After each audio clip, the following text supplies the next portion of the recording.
अगर आप यह वीडियो 16 फरवरी से पहले देख रहे हैं तो सावधान हो जाइए, क्योंकि आज हम शिवलिंग के प्रकट होने की वो कहानी सुनेंगे जिसे सुनकर आपके रोंगटे खड़े हो जाएंगे। कहानी पर आते हैं। एक बार ब्रह्मा जी और विष्णु जी में युद्ध छिड़ गया। दोनों लड़ रहे थे कि मैं महान हूँ। नहीं, मैं तुमसे ज्यादा महान हूँ।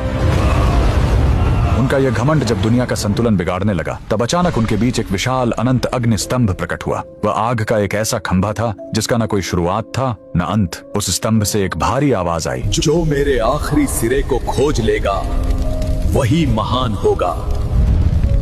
ब्रह्मा जी हंस बनकर ऊपर उड़े और विष्णु जी वराह बनकर नीचे गए। हजारों साल बीत गए, विष्णु जी को अंत नहीं मिला। उन्होंने अपनी हार मान ली, लेकिन ब्रह्मा जी ने वापस आकर झूठ बोला कि उन्हें अंत मिल गया है। उसी पल उस आग से काल भैरव प्रकट हुए और सजा के तौर पर उन्होंने ब्रह्मा जी का वो सिर काट दिया जिससे उन्होंने झूठ बोला था। उनका अहंकार टूट गया। चूंकि शिव जी आग के रूप में आए थे, वो बहुत गर्म थे। तब देवताओं ने उन्हें शांत करने के लिए उन पर जल और दूध चढ़ाया। यही वो पहला दिन था जब शिवलिंग पर रुद्राभिषेक की शुरुआत हुई। लेकिन कहानी यहीं खत्म नहीं होती। एक बार जब देवता श्रीहीन यानी कमजोर हो गए थे, तो अपनी शक्ति वापस पाने के लिए समुद्र मंथन हुआ। सबको उम्मीद थी अमृत की, लेकिन निकला क्या? हलाहल विष। पूरी दुनिया जलने लगी। तब फिर वही भोलेनाथ आगे आए। संसार को बचाने के लिए उन्होंने उस उबलते हुए जहर को पी लिया और अपने कंठ में रोक लिया। जहर की गर्मी से शिव जी का शरीर तपने लगा। उस जलन को शांत करने के लिए सभी देवताओं ने उन पर पूरी रात गंगा जल, दूध और बेलपत्र चढ़ाया। उन्हें नींद न आ जाए, इसलिए पूरी रात देवताओं ने गीत गाए और जागरण किया।